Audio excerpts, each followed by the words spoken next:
ഇന്റർവ്യൂസിനൊക്കെ ഡിസൈനേഴ്സിനോട് ചോദിക്കുന്ന ഒരു ക്വസ്റ്റ്യൻ ഉണ്ട്.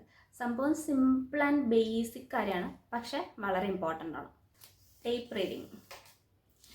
ഇതാണല്ലേ നമ്മളൊക്കെ യൂസ് ചെയ്യുന്ന മെഷർമെൻറ്റ് ടേപ്പ്. ഇതിൽ ഒരു സൈഡിൽ ഇഞ്ച് മെഷർമെൻറ്റ്സ് ആണ് ആൻഡ് ഇപ്പുറത്തെ സൈഡിൽ സെൻറ്റിമീറ്റർ കണക്കുകളും കൊടുത്തിട്ടുണ്ട്. ഇഞ്ചിൻ്റെ അകത്ത് കുറേ പോയിന്റ്സ് കൊടുത്തിട്ടുണ്ടല്ലേ, അത് 8 പോയിന്റ്സാണ് കൊടുത്തിട്ടുള്ളത്. അതായത് ഇതിനെ 1/8, 2/8, 3/8 അങ്ങനെ 8/8 വരെയാണുള്ളത്. അത് ആദ്യം 0.25 എന്നുള്ളത്, അതായത് 2/8 ആണ്. ഈ 2/8 എന്ന് പറഞ്ഞാൽ 8ൽ 2 ഭാഗമാണല്ലേ, അതാണ് കാൽ ഭാഗം, അതാണ് 0.25 എന്നുള്ളത്. ഇനി 0.5 എന്നുള്ളത് അതെവിടെ വന്നേക്കുന്നത്? 4/8 എന്നുള്ളതിലാണ്. 4/8 എന്ന് പറഞ്ഞു കഴിഞ്ഞാൽ 8ൽ 4 ഭാഗമായി, അതായത് പകുതി ആയല്ലേ, അതാണ് ഈ 1/2 അല്ലെങ്കിൽ 0.5 എന്ന് നമ്മൾ പറയുന്നത്. 1/8 എന്ന് പറയുന്നത് എന്താ? മുക്കാൽ ഭാഗം, അതാണ് ഈ 0.75 എന്നുള്ളത്. പിന്നെ വരുന്നതാണ് 8/8. 8/8 എന്ന് പറയുമ്പോൾ ഹോൾ നമ്പറായിട്ട് 1 ആയിട്ട് അത് പറയും. ഇനി ആ 1 ഇഞ്ച് കഴിഞ്ഞ് കഴിഞ്ഞാൽ പിന്നെന്താ ഉള്ളത്?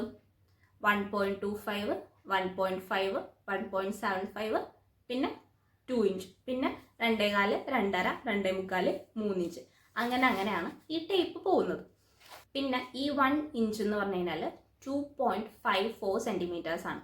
നമ്മൾ യൂസ് ചെയ്യുന്നത് മീറ്റർ കണക്കാണല്ലേ. 1 മീറ്റർ എന്ന് പറഞ്ഞു കഴിഞ്ഞാൽ 39.37 ഇഞ്ചസ് ആണ്. ഈ ഒരു ഫുൾ ടേപ്പ് 60 ഇഞ്ചസ് ആണ് വരുന്നത്. ഇവിടെ കാണാൻ പറ്റില്ല, 59 ആണ്. ഇവിടെയാണ് 59 വരുന്നത്, ഇവിടെ 60 വരും. അപ്പോൾ ഒരു ടേപ്പ് എന്ന് പറഞ്ഞു കഴിഞ്ഞാൽ 60 ഇഞ്ചസ് ആണ്.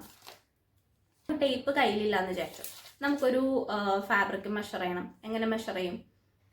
ജസ്റ്റ് ഇതിപ്പോൾ ഫാബ്രിക്കാന്ന് വിചാരിക്കാം, ഫാബ്രിക്കിൻ്റെ ഒരു എൻഡിൽ പിടിക്കുക ആൻഡ് കൈ ഇങ്ങനെ സ്ട്രെച്ച് ചെയ്ത് ഈ ഷോൾഡറിൻ്റെ ഇവിടെ കൊണ്ടുവന്ന് മുടിക്കുക,